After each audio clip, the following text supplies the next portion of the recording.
Welcome back to Pokemon Platinum. You know what? You know the routine at this point. New town, new gym. Oh, hi, Barry.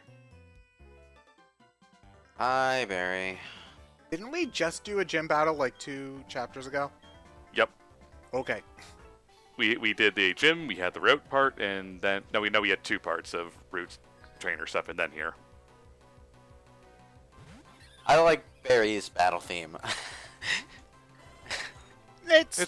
It's decent. It's just really bouncy. Well, he's supposed to be very energetic, yeah. Yeah. I do like the Starly line. It's See- your generic physical attacking bird, but I think it at least holds up better than like Tailo and Okay, you the see, pet of I line. disagree, and that's because I have no idea why they decided to give the Flock of Seagulls haircut to Staraptor, and I think it looks really, really stupid. I'm sorry. It's why are you in your emo phase? What are you doing? Can you see with that thing in front of your face? I don't know. So I kind of like Barry as like a parody of the over-energetic shonen hero, to be honest. Kind of like what they were trying for with Snow in Final Fantasy XIII, except that game's story was horribly written and paced and presented. well, you're intended to just side with him. You're supposed to like that character. What, Snow? Yeah, like No, I feel like he's an asshole. Everyone says he's like... Vanille's first words when she's narrating about him is, first impressions of Snow, all talk. yeah, but I mean, granted, like he's a supreme douchebag, but he's also the only character who's like active about wanting to get stuff done. Yeah, and, but like, he's get rid of their delusionally things. active is the thing, and it's a character arc he goes through the thing. Granted, it's a horribly presented character arc, but it's a character arc that they do intentionally give him. And then, when you see what happens to him in 13.2 and Land Lightning Returns, it's even more obvious that they're going for more of a deconstruction with him. The problem is that Final Fantasy XIII's story was very, very, very badly told. So... You see, a lot of people said that Hope was an unlikable character, but I'm like, no, I'd want to kill Snow too. So I never really got why people didn't like. I mean, I guess he's a little whiny, but people like don't his like mom Hope. just died, you know. People So- don't like Hope because he has that very anime, I'm going to cry and scream and over-exaggerate my frustrations because that's a cool thing in shonen for some reason. He's like 14 and his mom literally just died. This is more of a tonal balance thing, and it doesn't translate well to the West at all. But in Japan, you know, keeping your emotions contained is kind of a big thing. So anime tends to portray characters who don't keep their emotions contained as a form of rebellion.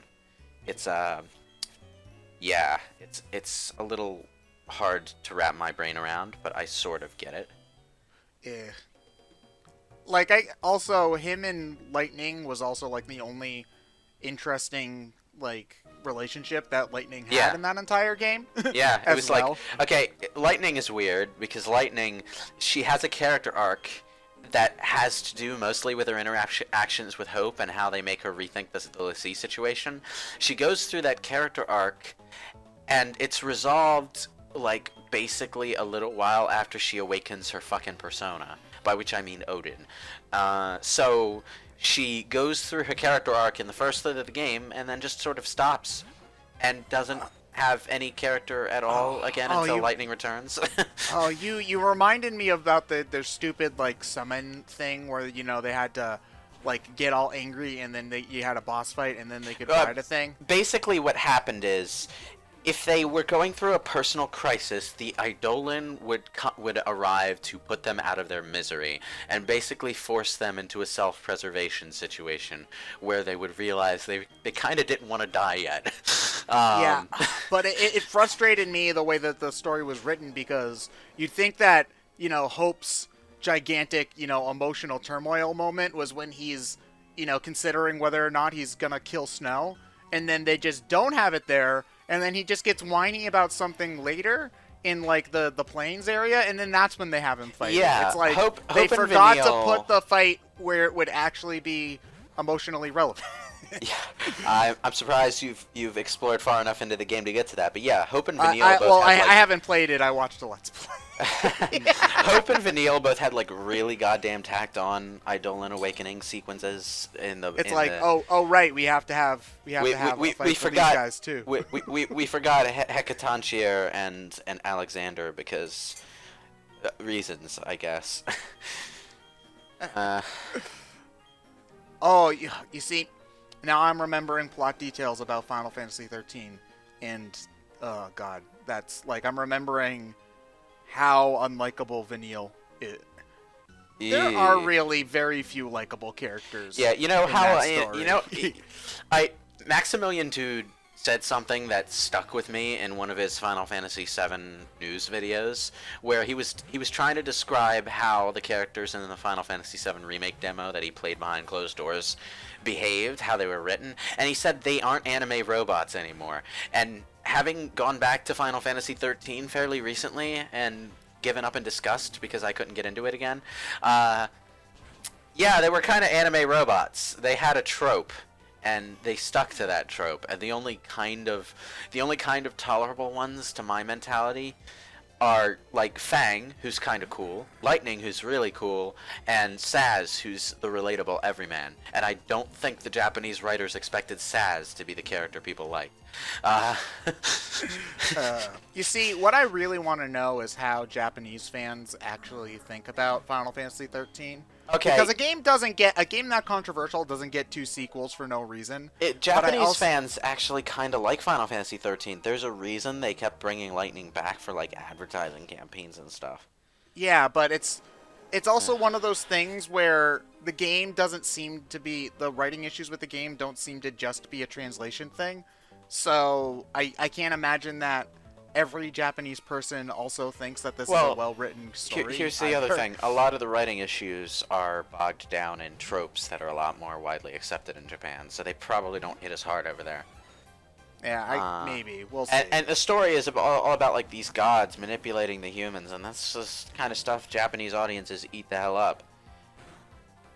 It's like Final Fantasy X had that exact story. You know, sacrificial shrine maiden.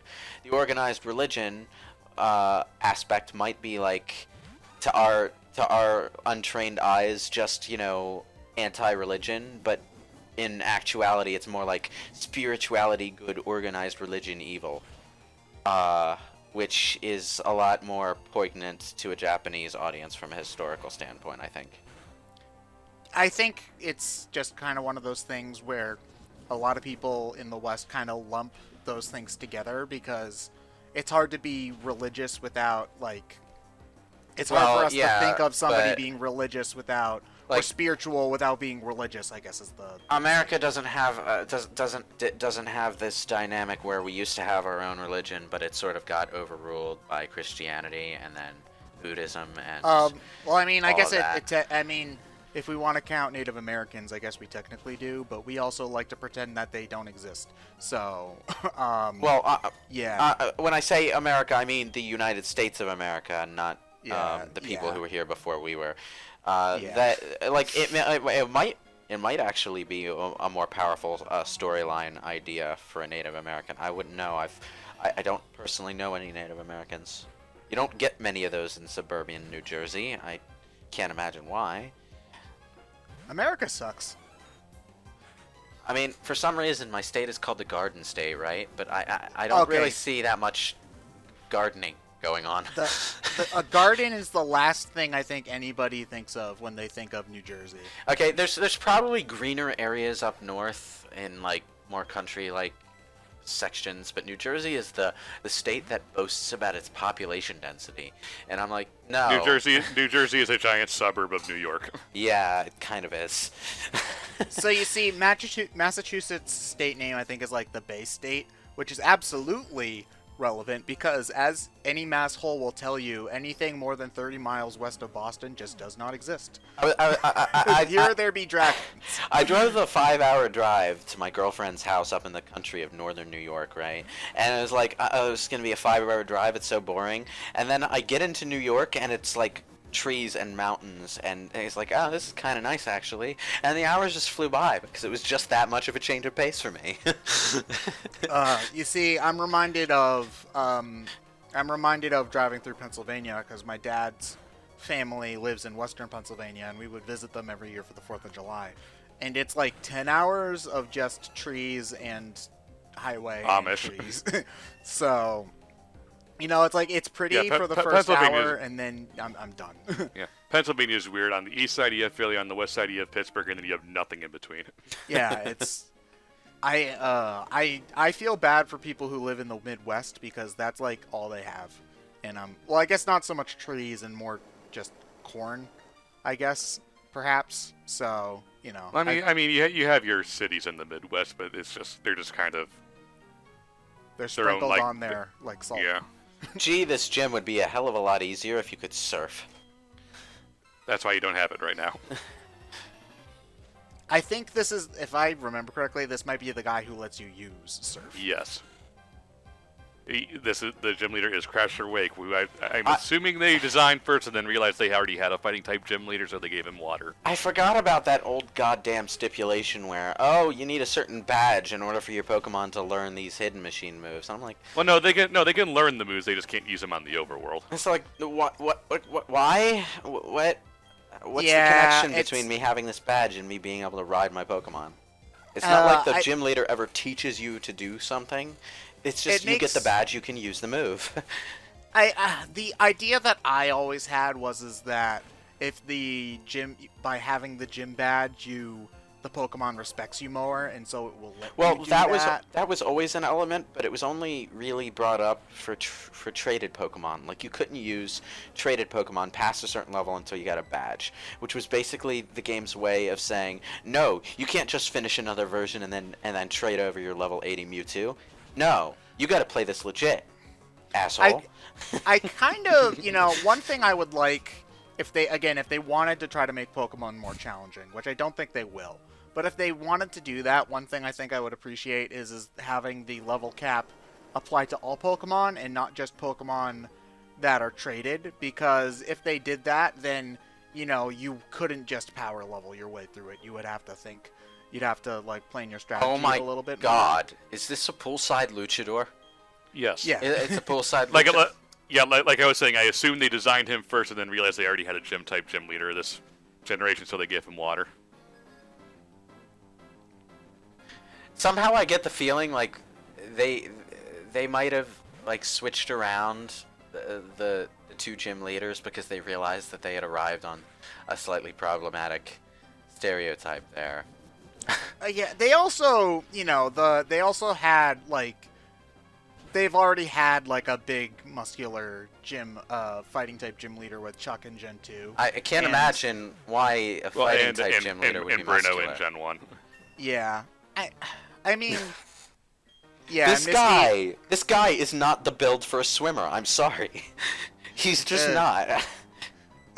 You know what? Maybe he floats. Maybe if you put him on the water, he's hard as a board, and you can ride him like a raft. Oh, so you don't need surf. Yeah, basically. You don't need surf. You need Crasher Wake. Go, Crasher Wake.